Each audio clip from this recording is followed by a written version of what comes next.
இன்றைக்கு தேசிய மக்கள் சக்தி கட்சியினுடைய சார்பில் சென்னை ஆட்சியர் அலுவலகம் முன்படி பெண்களுக்கு மாணவிகள் மீதான பெண் பாலியல் வன்கொடுமை நடப்பதை எதிர்த்து ஒரு கண்டன ஆர்ப்பாட்டம் நடைபெற்றது. அந்த கண்டன ஆர்ப்பாட்டத்துல எங்களுடைய முக்கிய கோரிக்கை என்னன்னாக்கா, இன்னைக்கு கடுமையான தண்டனைகள் அளிக்கப்பட வேண்டும். அப்போதுதான் குற்றங்களை குறைப்போம். தண்டனை என்பதே குற்றங்களை குறைப்பதற்கு தானே ஒழிய அதை வளர்ப்பதற்கல்ல. அப்படி இருக்கும்போது தனியார் பள்ளிகள்ல இது மாதிரி இன்னைக்கு தனியார் பள்ளிகள் எல்லாம் ஒரு தொழிலாக ஒரு வியாபாரமாக ஆகிவிட்டது. கிட்டத்தட்ட ஒரு 1.5 லட்சம் ரூபாய் இல்லாம எல்கேஜி சேர்க்க முடியாத ஒரு சூழல் இருக்குது. அப்படி இருக்கும்போது இதெல்லாம் கட்டுப்படுத்த வேண்டிய, சட்டங்களை கடுமையாக்க வேண்டிய கடமை அரசுக்கு இருக்கிறது. ஆனா இந்த அரசு நமக்கு என்ன பண்ணிருக்குனாக்கா, அதற்குண்டான தீர்வுகளை பண்ணாம இன்னைக்கு குழுக்களை அமைத்துள்ளது.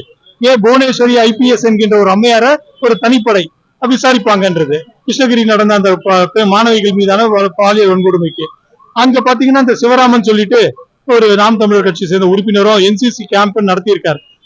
ஸ்கூலுக்கு தெரியாம எப்படி என்சிசி கேம்ப் நடத்துறாங்க? என்சிசி அமைப்பும் இருக்கு. அவங்களுக்கு எல்லாம் ஏன் தெரியாம போச்சு? இவங்க எல்லாம் ஏன் மெத்தனமா இருந்தாங்க? பண்ணி செய்யல இவங்க எல்லாம். அப்ப இவங்க மேல எல்லாம் கூட தண்டனை, கிரிமினல் குற்ற வழக்கு பதிவு செய்து ஆய்வு செய்ய வேண்டும். ஆனா இன்னைக்கு அதே மாதிரிதான் ஸ்ரீமதி ஒரு மர்மமான முறையில மரணம் அடைஞ்சா கள்ளக்குறிச்சியில. அன்னைக்கு சக்தி மெட்ரிகுலேஷன் பள்ளியில நடந்தது. அப்போ நம்ம தேசிய மக்கள் சக்தி கட்சி ஒரு வழக்கம் தொடுத்தது, அந்த பள்ளிக்கூடத்தை எடுத்து நடத்தணும்னு. ஆனா அது பொதுநல வழக்கு போட முடியாதுன்னு நிராகரிச்சுட்டாங்க. ஆனா அதேதான் இப்போ நடக்குது. காரணம் அன்னைக்கே அது ஒழுங்கா கட்டுப்படுத்துற மாதிரி அந்த ஸ்கூல்ல எடுத்திருந்தாக்கா வியாபார முதலாளிகள் தங்களுடைய வியாபாரத்தை பாதுகாக்க இந்த பெண் பிள்ளைகளை பாதுகாத்திருப்பாங்களா இல்லையா? இதுதான் எங்களுடைய கோரிக்கையும் நோக்கமோ. அதுக்காக மனு 21ஆம் தேதி அரசுக்கு மனு கொடுத்துட்டோம். இன்றைக்கு கண்டன ஆர்ப்பாட்டத்தையும் நடத்தியிருக்கோம்.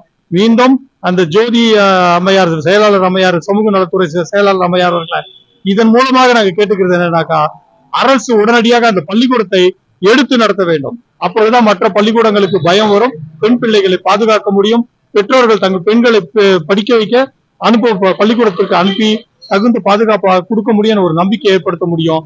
அரசினுடைய கடமை இது. அதனால இது கண்டன ஆர்ப்பாட்டம் மூலமாக அரசுக்கு இதை வலியுறுத்துகிறோம். இதை நாங்கள் அரசுக்கு தெரிவிப்பதற்காகவும் கோரிக்கையாக வைத்துள்ளோம்.